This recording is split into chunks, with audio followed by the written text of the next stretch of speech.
안녕하세요.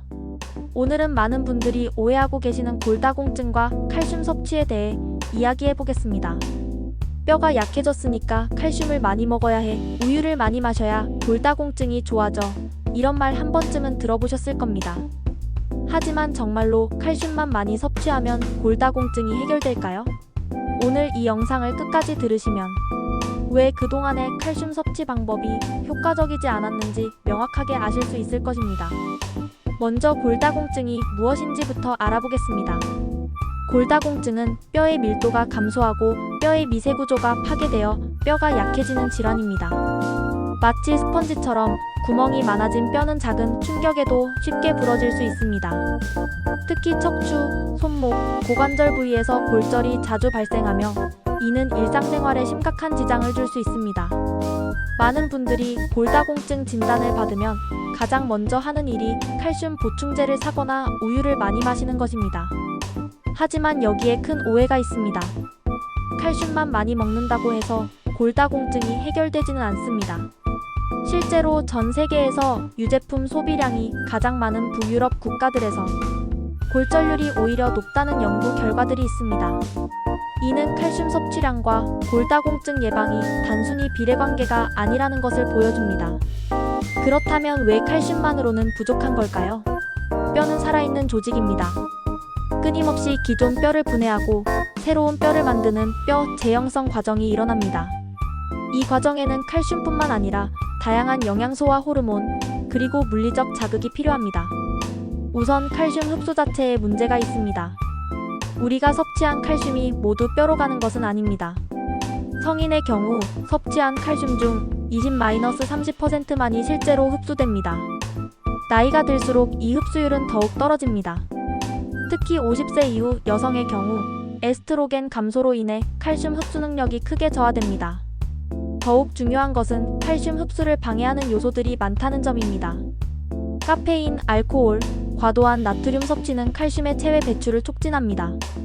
하루 커피 3잔 이상을 마시면 칼슘 손실이 증가한다는 연구 결과도 있습니다. 또한 인스턴트 식품이나 가공식품에 많이 들어있는 인산염은 칼슘과 결합하여 흡수를 방해합니다. 흡연 역시 뼈 형성을 억제하고 칼슘 흡수를 방해하는 주요 원인 중 하나입니다. 아무리 칼슘을 많이 섭취해도 비타민 D가 부족하면 소용이 없습니다. 비타민 D는 칼슘이 장에서 흡수되는 데 필수적인 역할을 합니다. 비타민 D가 부족하면 칼슘 흡수율이 10-15%까지 떨어질 수 있습니다. 한국인의 경우 실내 생활이 많고 일조량이 부족해서 비타민 D 결핍이 매우 흔합니다. 실제로 한국 성인의 90% 이상이 비타민 D 부족 상태라는 조사 결과도 있습니다. 비타민 K도 마찬가지로 중요합니다. 비타민 K는 뼈 단백질인 오스테오칼신을 활성화시켜 칼슘이 뼈에 침착되도록 돕습니다. 비타민 K가 부족하면 칼슘이 뼈가 아닌 다른 조직에 축적될 수 있어 오히려 혈관, 석회와 같은 문제를 일으킬 수 있습니다.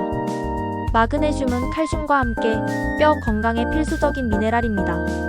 마그네슘이 부족하면 부갑상선 호르몬의 분비와 작용에 이상이 생겨 칼슘 대사가 제대로 이루어지지 않습니다. 또한 마그네슘은 비타민 D를 활성형으로 전환하는 데도 필요합니다. 단백질도 뼈 건강에 중요한 역할을 합니다.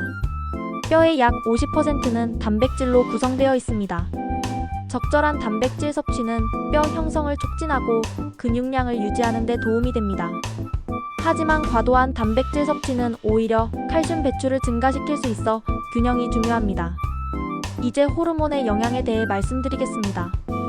특히 여성의 경우, 폐경후, 에스트로겐이 급격히 감소하면서 뼈 손실이 가속화됩니다. 에스트로겐은 뼈를 파괴하는 파골세포의 활동을 억제하는 역할을 하는데 이것이 부족해지면 뼈 손실이 뼈 형성보다 빨라집니다. 남성의 경우에도 나이가 들면서 테스토스테론이 감소하여 비슷한 현이 나타납니다. 갑상선 호르몬도 뼈 대사에 큰 영향을 미칩니다. 갑상선 기능 항진증이 있으면 뼈 재형성이 과도하게 일어나 결과적으로 뼈 손실이 증가합니다. 반대로 갑상선 기능 저하증이 있으면 뼈 형성이 저하될 수 있습니다. 스트레스 호르몬인 코르티솔도 중요합니다. 만성적인 스트레스나 스테로이드 약물의 장기 복용은 코르티솔 수치를 높여 뼈 형성을 억제하고 뼈 파괴를 촉진합니다. 운동의 중요성도 간과할 수 없습니다. 뼈는 사용하지 않으면 약해집니다. 이를 볼프의 법칙이라고 하는데 뼈에 가해지는 스트레스가 클수록 뼈는 더 강해집니다. 우주 비행사들이 무중력 상태에서 생활한 후 뼈 밀도가 크게 감소하는 것도 이 때문입니다. 특히 체중 부하 운동이 중요합니다. 걷기, 조깅, 계단 오르기, 댄스 등의 운동은 뼈에 적절한 자극을 주어 뼈 형성을 촉진합니다.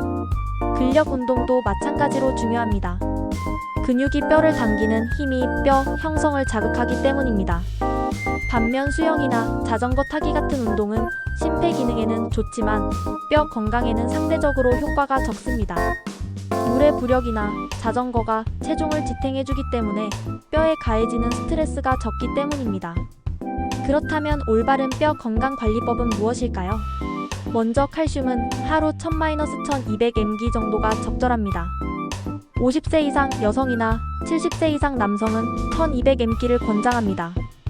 하지만 한 번에 많은 양을 섭취하기보다는 여러 번에 나누어 섭취하는 것이 좋습니다. 한 번에 500mg 이상 섭취하면 흡수율이 떨어지기 때문입니다. 비타민 D는 하루 800-1000 IU 정도 섭취하는 것이 좋습니다.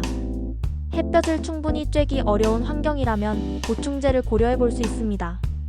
혈중 비타민 D 농도를 측정해서 30ml 이상 유지하는 것이 이상적입니다. 비타민 K는 녹색 잎채소에 많이 들어 있습니다. 시금치, 케일, 브로콜리 등을 자주 섭취하시기 바랍니다. 마그네슘은 견과류, 씨앗, 통곡물, 녹색 채소에 풍부합니다.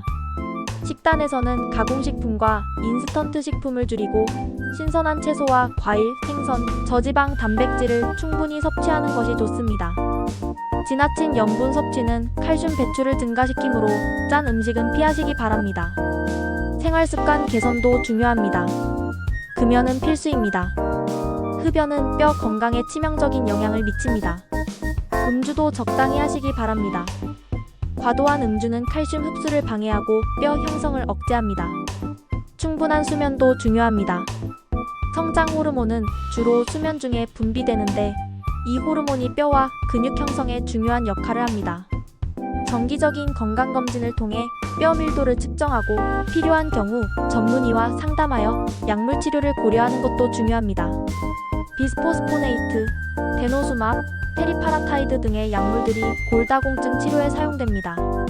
스트레스 관리도 놓치지 마시기 바랍니다. 만성적인 스트레스는 코르티솔 분비를 증가시켜 뼈 건강에 악영향을 미칩니다. 명상, 요가, 취미 활동 등을 통해 스트레스를 관리하시기 바랍니다. 낙상 예방도 중요합니다. 집안의 문턱을 없애고 화장실이나 계단에 손잡이를 설치하며 미끄러지지 않는 신발을 신는 등 안전한 환경을 만드는 것이 필요합니다. 정리하면 골다공증 예방과 치료는 칼슘 섭취만으로는 부족합니다.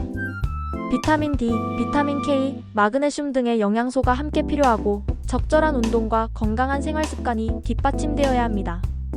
호르몬 변화에 대한 이해와 관리도 중요합니다. 뼈 건강은 하루아침에 이루어지지 않습니다. 젊었을 때부터 꾸준히 관리해야 하고 나이가 들어서도 포기하지 말고 지속적으로 노력해야 합니다. 단순히 칼슘만 많이 먹으면 된다는 생각에서 벗어나 종합적이고 과학적인 접근이 필요합니다. 마지막으로 개인차가 있다는 점을 말씀드립니다. 유전적 요인, 기존 질환, 복용 중인 약물 등에 따라 개인별로 필요한 관리법이 다를 수 있습니다. 따라서 전문의와 상담하여 자신에게 맞는 맞춤형 관리 계획을 세우는 것이 가장 중요합니다. 지금까지 골다공증과 칼슘 섭취에 대한 올바른 정보를 전해드렸습니다.